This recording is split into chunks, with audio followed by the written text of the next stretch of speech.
Hello, everyone. Welcome to Celsius 233, your go-to place for fiction book summaries. Today, we will step into the world of The Road by Jack London. The Road is a nonfiction work written by Jack London, first published in 1907. It is a semi-autobiographical narrative that details his life on the road as a hobo, riding freight trains, begging for food, and interacting with various individuals along the way.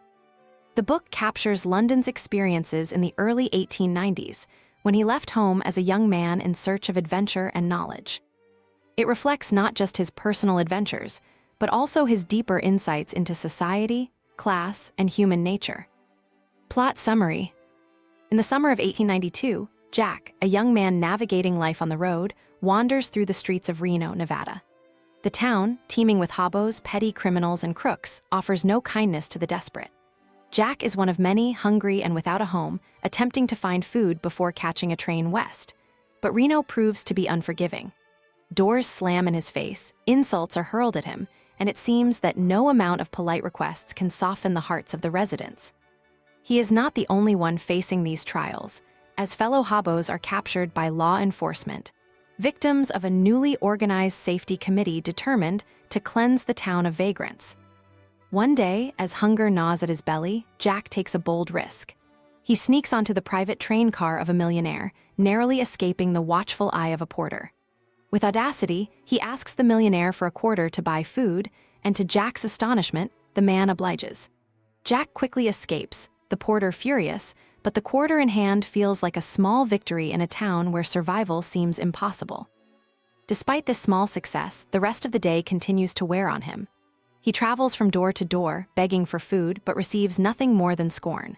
Finally, as twilight sets in, he knocks on one last door where a middle-aged woman answers. Her face is kind, and in that moment, Jack knows that his fortune is about to turn. He quickly conjures up a story, one of an innocent, unfortunate boy who, for the first time in his life, is forced to beg. The woman's heart softens immediately.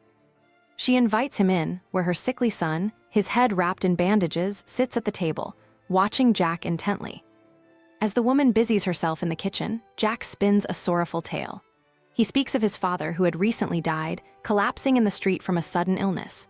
Jack paints a vivid picture of those last days, telling her how he had wandered the streets of San Francisco, lost and alone.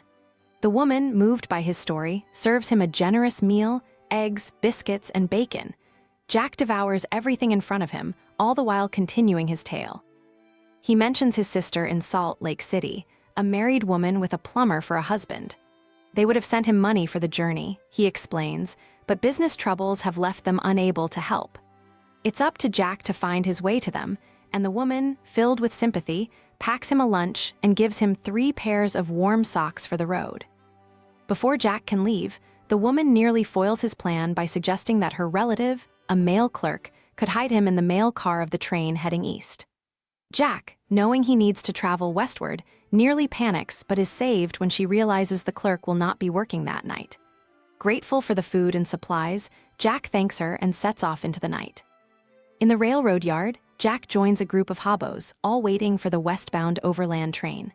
When the train pulls out, a flurry of action begins. The men scramble to secure a place on the blind baggage, a perilous spot between the mail car and the next coach where they can ride without being seen. But the train crew is ready for them. At every stop, they force the hobos off, tossing them aside with practiced ease. Jack, however, is no ordinary tramp.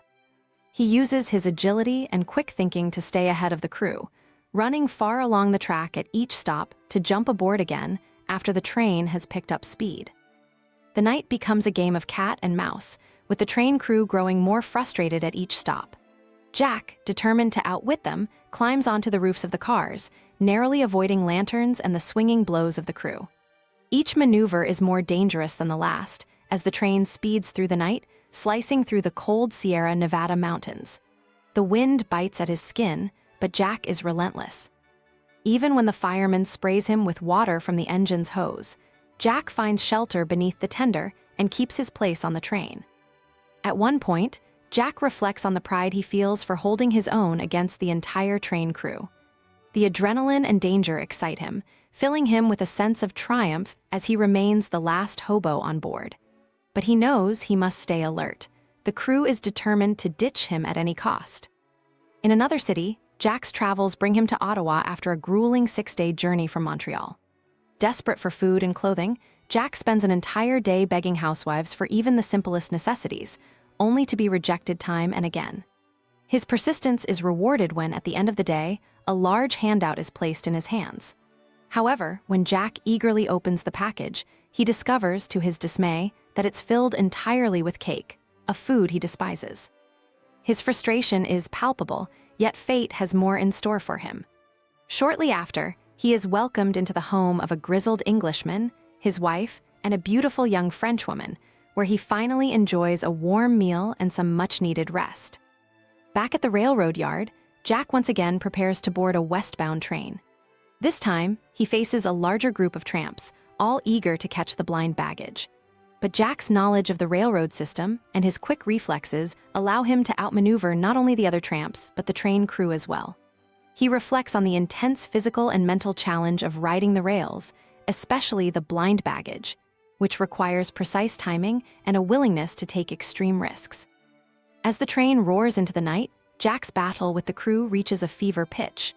He leaps from car to car, dodging the lanterns of the brakemen, always one step ahead. By the time the train reaches its next stop, Jack is the last hobo standing, having outwitted the crew at every turn. His journey west continues, but now with a deeper understanding of the skills he has honed, the dangers he faces, and the resilience required to survive life on the road. Hope you enjoyed that. If you want more, explore other amazing works by Jack London. You know where to find them. Check the description or Celsius 233. Remember, while our summaries capture the essence, they can never replace the full experience of reading the book. If this summary intrigued you, consider diving into the complete story, buy the book, and immerse yourself in Jack London's original work. Bye-bye, take care, have fun.